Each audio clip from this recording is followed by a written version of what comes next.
Estamos iniciando a nossa aula número 163 do nosso curso de Filosofia Espírita e Interpretação dos Evangelhos segundo o Espiritismo. Na aula anterior, nós estudamos a proposição de Paulo sobre a condição da fé. Mostrou ele que a fé é uma condição hereditária, é um legado.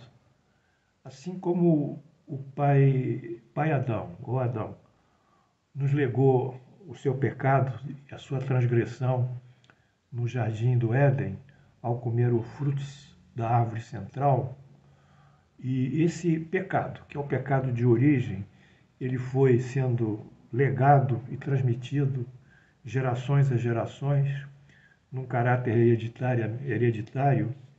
Assim, Paulo associa a hereditariedade do pecado original à hereditariedade da graça de Jesus. Ambos confluem por essa condição que vai sendo levada ao longo das gerações. Obviamente, são concepções paulinas.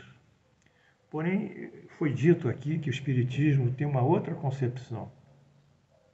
Ele acha que, de fato, a fé que acompanha a todos nós como condição hereditária em Saulo, o Espiritismo tem a concepção da chamada fé inata, que é uma fé que foi criada no momento em que nós fomos criados como espíritos.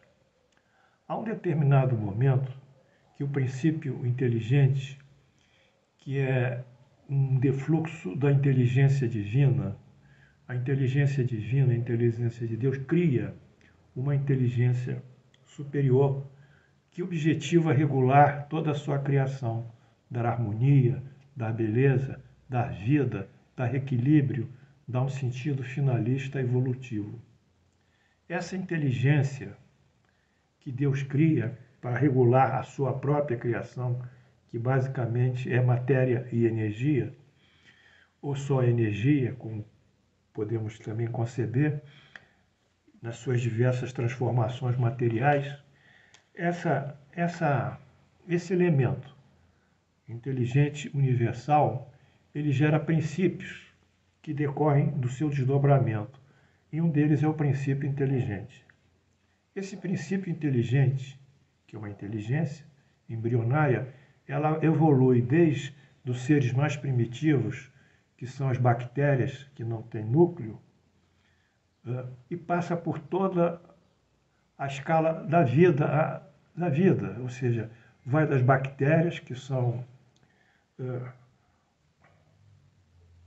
passa para os protozoários, passa para os fungos, passa para as plantas, passa para o reino animal, e no homem ela sobe esse princípio, quer dizer, desde as bactérias até o reino animal, nessa sucessão de transformações, e sempre ativando no reino animal a vida, o equilíbrio, a reprodução, o instinto, no reino das plantas, produzindo a fotossíntese, a transformação do gás carbônico em oxigênio, subindo através dos capilares a ceifa lá para os pontos mais altos de um vegetal. Enfim, toda essa inteligência divina, quando ela chega a um determinado momento, que é o elemento inteligente, o princípio inteligente, mas o elemento inteligente, ele se volta para si próprio, cria três condições: a consciência da vida futura, a distinção entre o bem e o mal e a consequência dos atos que vai produzir. A partir desses três princípios que ele cria, aí se forma o que nós chamamos de espírito. Então, o espírito é criado nesse momento. Mas quando o espírito é criado dentro desses conceitos, ter uma projeção de vida futura, saber distinguir entre o bem e o mal. Por outro lado, ainda, ser um ser consequente. Isso nada mais que revela que o exercício da livre opção, da livre escolha e do livre arbítrio do espírito.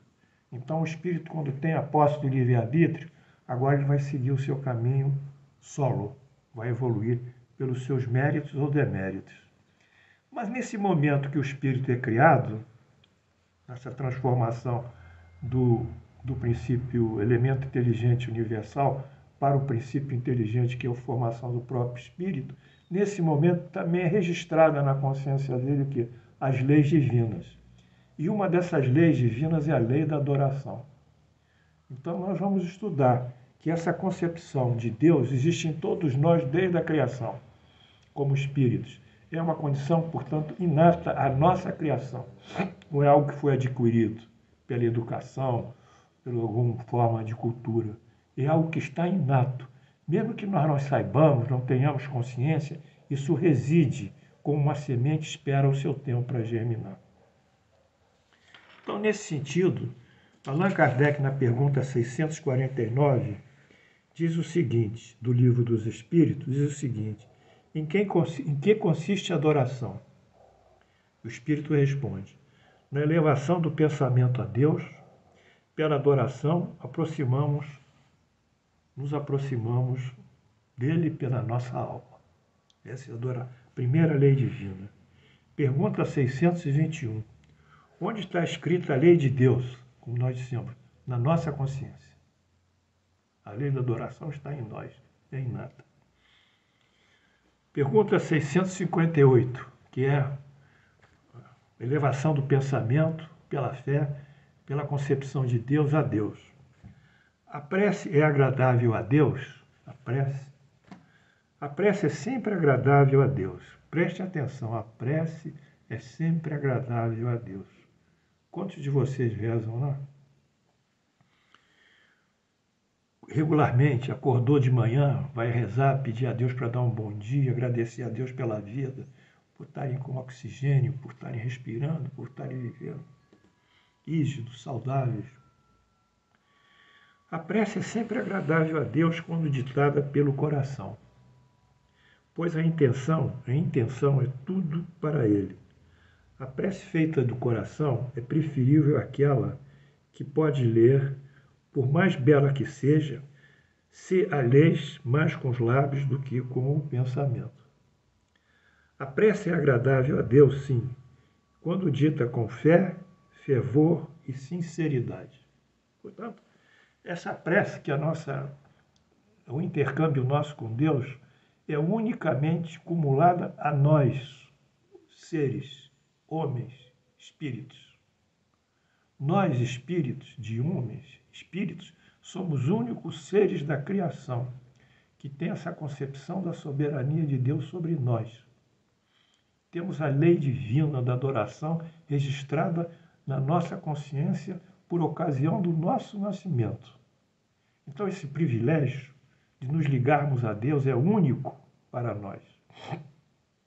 E nós temos que exercitar.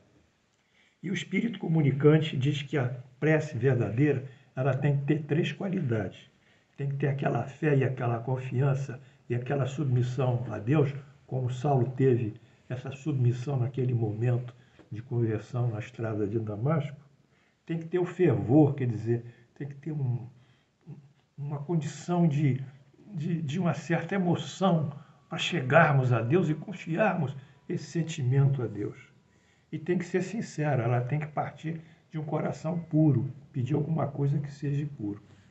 Então essas são as 3 qualidades da fé que chega a Deus, da prece: a fé, o fervor e a sinceridade. Pergunta 659. Qual o caráter geral da prece? A prece é um ato de adoração. Orar a Deus é pensar nele, é aproximar-se dele, é colocar-se em comunicação com ele. Através da prece, podemos propor 3 coisas: louvar, pedir e agradecer. Isso está em Allan Kardec, o Livro dos Espíritos, CELD, Rio de Janeiro, 2011, páginas 305, 3013 e 316. Portanto, a caráter geral da prece é estender essa adoração a Deus. E ela está. E quando nós levamos o pensamento a Deus, podemos agradecer, louvar a Deus ou pedir alguma coisa que nós possa ser solucionada. Pedimos saúde, orientação, esclarecimento. Então vocês veem como o Espiritismo ele é doce, ele é lindo, ele é libertário nesse sentido, né? Nós somos os únicos seres da criação que possam podem chegar a Deus através do pensamento.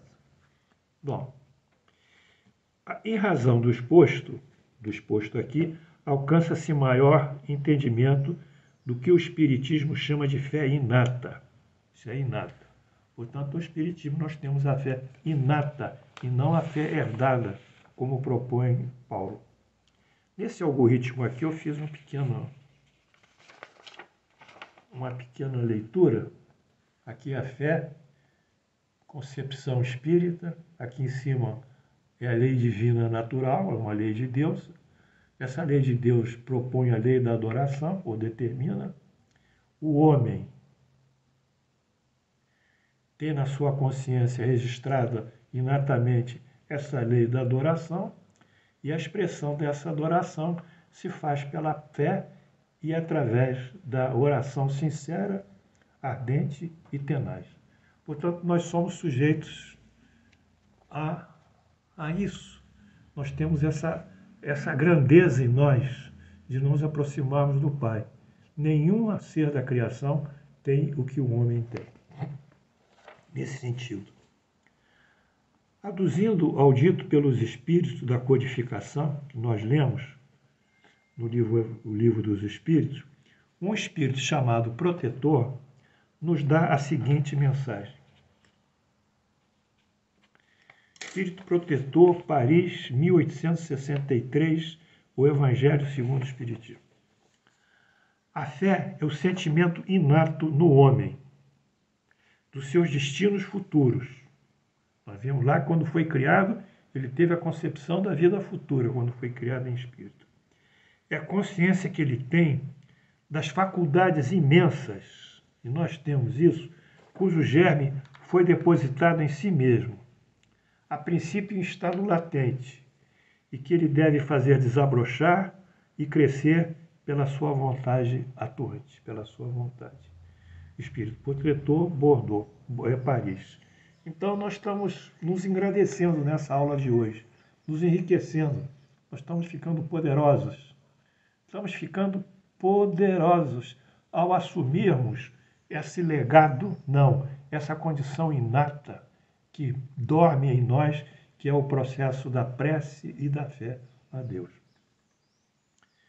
De toda forma, seja a fé herdada em Paulo, como ele concebe, Paulo, por herança, seja inata, como o Espiritismo concebe, ela jamais poderá fugir do seu caráter universal, comum, própria e inalienável de todos os homens. Quer dizer, a fé tem uma característica universal.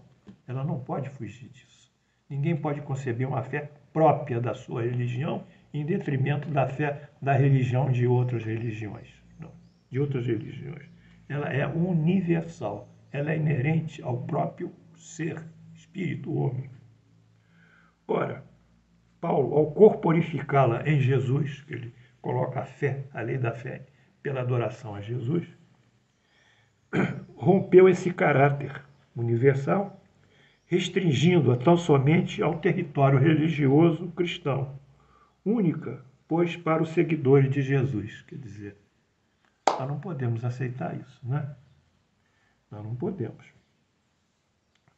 Portanto, foge ao seu caráter ecumênico. Embora inata, não pode ser praticada pelos que não conhecem Jesus. E, por via de consequência, torna-se uma fé discricionária. De uma certa forma, Paulo reproduz a passada e tão criticada discriminação judaica no que toca à extensão dos benefícios da lei e dos profetas para os gentios. Então, assim como os judeus discriminavam os gentios nas suas celebrações religiosas, na sua tradição, assim Paulo repete isso, discriminando os povos não cristãos ou aqueles que não têm essa adoração específica a Deus, a Jesus, como impossibilidade de chegar a Deus. Então, isso fere o quê? Fere o quê? Essa corporificação da fé em Jesus não coaduna com o princípio da igualdade, fere o princípio da igualdade, ou a lei da igualdade para todos os homens, que é uma lei divina. A lei da igualdade é uma lei divina. Aliás, a gente está hoje aqui, nesses dias que estão falando de racismo, mas o Espiritismo ele não abona nenhum racismo. Aqui está a lei da igualdade, que é uma lei natural. Todos os homens são iguais diante de Deus? Pergunta Allan Kardec. Sim, todos tendem para o mesmo objetivo, todos, independente da etnia. Porque o termo racismo, ele foi, se não me engano, na última década do século passado, nos anos 1900, ele foi afastado. Ele foi substituído por etnia. Preste atenção como a ignorância está perpassando até os veículos de comunicação mais esclarecidos ou jornalistas mais notáveis. O termo raça foi afastado por uma determinação da Unesco, que é um órgão da ONU. Hoje, nós concebemos a palavra, em substituição à raça, a palavra etnia. O que é etnia? É um grupamento social que tem a mesma cor, o mesmo viés religioso, o mesmo idioma, a mesma cultura e os mesmos hábitos sociais. Isso é etnia. Por exemplo, na África todos são negros, não são negros. Mas há diversas etnias. As etnias dos Bantus, a etnia dos Zulus, a etnia de outros povos. Aqui no Brasil, nós temos os índios. Os índios pertencem a diversas etnias. Tem aí, não sei, o Yanomami, eu tenho outros índios, Chavantes, que são índios que têm a sua cultura própria, o seu idioma próprio, a sua tradição religiosa, as suas tradições próprias. Então, nós não podemos mais falar em raça, temos que falar em etnias. Né? Isso não parte de mim, professor Paulo, isso está lá. Se vocês quiserem, vocês vão no Google e vejam isso mais tarde. Mas o Espiritismo também entra nisso, pela lei da igualdade natural, dizendo que todos os homens são iguais perante a Deus, de todas as etnias. Nós não temos esse problema racial ou problema discriminatório, nós não temos. Faz parte da nossa doutrina ver todos os homens como filhos de Deus, iguais em suas possibilidades e tendências. Faz parte. Portanto, diz aqui o nosso espírito comunicante, sim, todos tendem para o mesmo objetivo, todos os homens. E Deus fez essas suas leis para todo o mundo. Frequentemente dizeis, todas as suas leis é para todos, desde lá do chinês, do Extremo Oriente, até aqui, a Patagônia, né? No extremo sul da América Latina. O sol brilha para todos, e aí está uma verdade maior e mais geral do que pensais. O sol brilha para todos. Né? Todos os homens estão submetidos às mesmas leis da natureza. Todos nascem igualmente fracos. Fracos. Todos. Estão sujeitos às mesmas dores. Todos. E o corpo do rico se destrói como o do pobre. Todos. Portanto, a nenhum homem Deus concede superioridade natural, nem no nascimento, nem na morte. Não há o supremacismo. Não existe isso. Não existe, nada disso existe. Nada disso existe. E Paulo, colocando na sua movimentação doutrinária da fé, coloca o supremacismo exclusivamente na corporificação da fé em Jesus e na adoração a Jesus.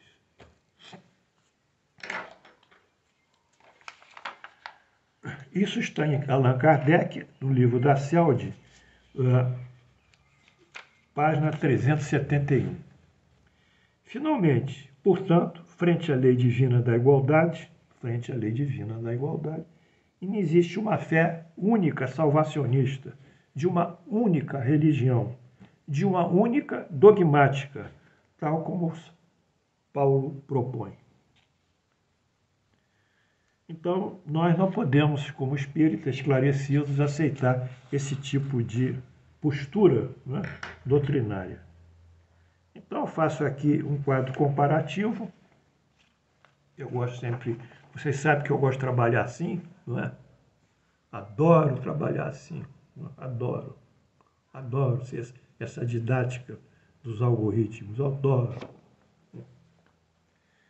Dogmática da fé paulina, está aqui. E dogmática da fé paulina e razão espírita kardecista.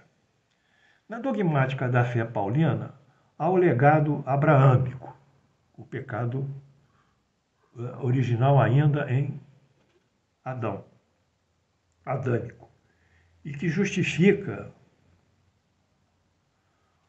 todo esse sequenciamento do pecado. E ele associa, no legado do pecado, associa também com a fé, que é um legado também após a graça recebida em Jesus.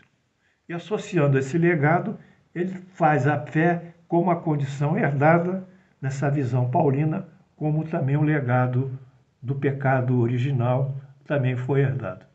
E também o legado de Abraão, que justificou-se pela fé, cumprindo as determinações de Deus, e isso foi legado para toda a descendência abraâmica, que nós vimos, como consta no livro Gênesis, seria tão grande como o pó da terra em número.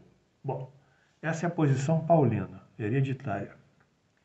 Na razão espírita, a lei divina da adoração, que nós vimos que é a primeira lei, é uma condição inerente à criação do espírito. Foi registrada na consciência do espírito. Essa lei divina da adoração, ela suscita e desencadeia um mecanismo da fé, e a fé fica como uma condição inata. Eis aí as diferenças conceituais entre a doutrina paulina e a doutrina espírita. Portanto, estamos terminando a aula de hoje. Espero que vocês tenham gostado. Eu também gostei muito de falar essas coisas que me fazem muito bem ao espírito. E nós vamos caminhar. Finalmente, não podemos aceitar nenhuma forma de discriminação. Discriminação de etnia, discriminação da fé, discriminação religiosa, discriminação social, discriminação intelectual, cultural. Nós não podemos fazer isso. De acordo com a doutrina espírita, o forte deve assistir o fraco. Esse é o grande mecanismo da caridade. Então, a nossa obrigação é assistir os que estão carentes e os que precisam de ajuda. E essa movimentação assistencial e de apoio é feita através da máxima espírita. Fora da caridade não há salvação. Continuemos assim em paz com Jesus e sob as bênçãos maiores de Deus Todo-Poderoso, que nos vai esclarecendo e orientando para uma vida e um destino melhor.